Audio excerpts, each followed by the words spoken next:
Hello there, and thanks for watching Two Wheels, One Compass. This episode is on the Forestville and Mystery Cave State Park. It's actually one state park. Forestville is actually a town that kind of died laughing. It ended up being purchased all by one family as people slowly moved out, and then it became a ghost town which turned into a state park. There's two ways into the park. One of them is from the west, which will bring you to all the campgrounds, and then the park is bisected by a river, where it's also accessible from the north. You can only cross the bridge over the river on foot, by bike, or on a horse. There's only one bridge across it, and for the longest time the bridge wasn't there, so there were people that were, 50 yards apart that couldn't get together.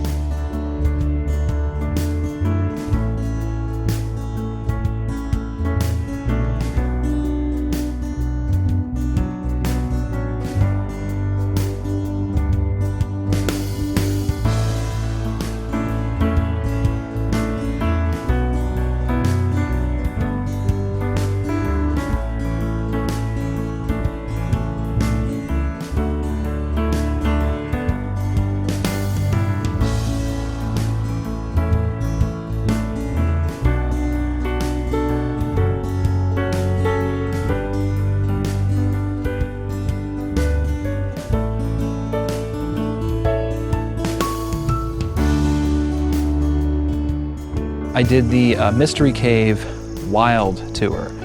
The Forestville ghost town and the entrance to the Mystery Cave are in the same park, even by name, but they're separated. Mystery Cave is a separate lot to the west, and the campgrounds, above-ground hiking trails in Forestville are in the larger park to the east. You don't know what a wild tour is, it's like an introduction to spelunking.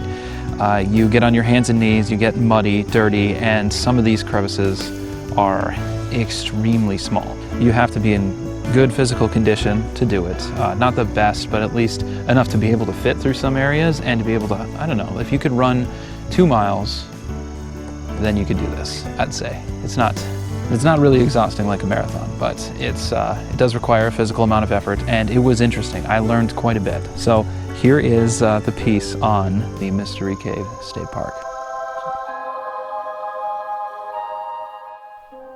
To start, we're going to need our equipment. If you're interested in the Wild Tour experience, you need a set of hiking boots with a good amount of tread and gloves. The park provides knee and elbow pads, the outfits, helmets, headlamps, and bags for carrying extra batteries, a compass, and anything you choose to bring for lunch, and other tools. To take the Wild Tour, you need to sign a waiver, obviously, and it doesn't make much sense to bring things such as your keys, wallet, cell phone, or other equipment because the hike is arduous, the pathways are narrow and short, and it's best not to bring screens that can break. I strapped a GoPro to my helmet along with the headlamp, so I apologize if the shots from the cave really aren't the best. This is the entrance. There are only 2 known entrances into Mystery Cave. I'm not sure where the other one is, but I'm guessing it's this little piece of park that's here on Google Maps that shows a building of some sort. There is a rectangular opening above the entrance, and that's there just for the bats. Mystery Cave is home to the little brown bat. It's native to most of North America, and it's currently classified as endangered. In the wild, brown bats have few natural predators such as owls and raptors. The rabies virus has historically been a known killer of the brown bat.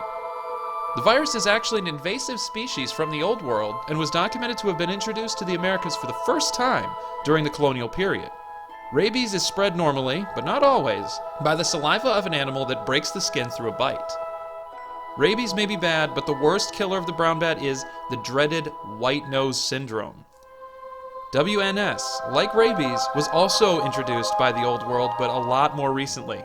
White nose syndrome was first identified in the US by a photograph taken in a cave in New York in 2006. It spread to over 24 states and several provinces in Canada. It absolutely devastates caves that it impacts, with the numbers of bats in some caves declining by 90% or more. The syndrome isn't a virus like rabies, but rather a fungus. It attaches to the muzzles and to the wings of bats as they hibernate when they should be sleeping. Infected bats wake up and forage for food in the dead of winter when they're unable to navigate, find food, and when they're most vulnerable in sometimes sub-zero temperatures.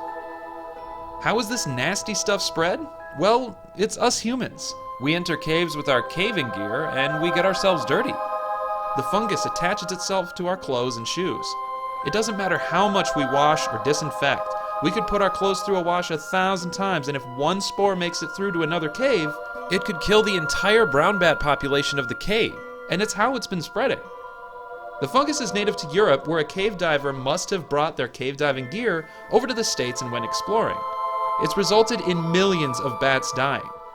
Minnesota saw it coming too. It's here in Mystery Cave, as well as the Sudan Underground Mine State Park in Ely. Okay, I didn't mean to make this a pun, but there is a whole underground network of groups of caving enthusiasts, environmental activists, land managers, and biologists who are doing everything they can to fight against white nose syndrome. Awareness is spreading, but biologists are worried if it will be enough. I'll say one thing. I'm not going caving anywhere else, in Minnesota or otherwise, with any clothing I own. I don't even remember what I wore other than the hiking boots that I used that day. If I go caving anywhere else, I'm buying new clothes to do it. I also think everyone else should do the same. In this part of the cave, we were able to learn a basic cave exploring technique. This area was narrow yet tall, so you would use all 4 limbs to climb by using your knees, elbows, hands, and back by moving 1 limb at a time to wiggle and climb your way upward. Mystery Cave's 4-hour wild tour is the perfect cave to start in if you're thinking about getting into the hobby. There are portions where you can squeeze through extremely narrow passageways both on your stomach and while standing to really get a feel of the space restriction.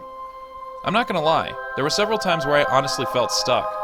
My torso would get lodged in between 2 rock walls, and only 1 or 2 limbs were capable of pushing me in either direction. Granted, this is more than likely due to my lack of experience. I'm sure professionals would know how to approach many different narrow passageways as they come up to them. The tour doesn't involve any climbing, but there are locations where it can be practiced that are not a part of the path. We go on a path toward the other exit, stop for lunch, and then turn back toward the direction we came. Wild tours are held by reservation only on Saturdays between Memorial Day and Labor Day.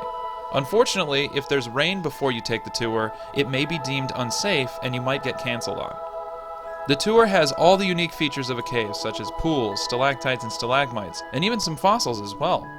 For those of you who don't feel the need to get claustrophobic, there are regular cave tours that are just as physically demanding as a walk through a museum.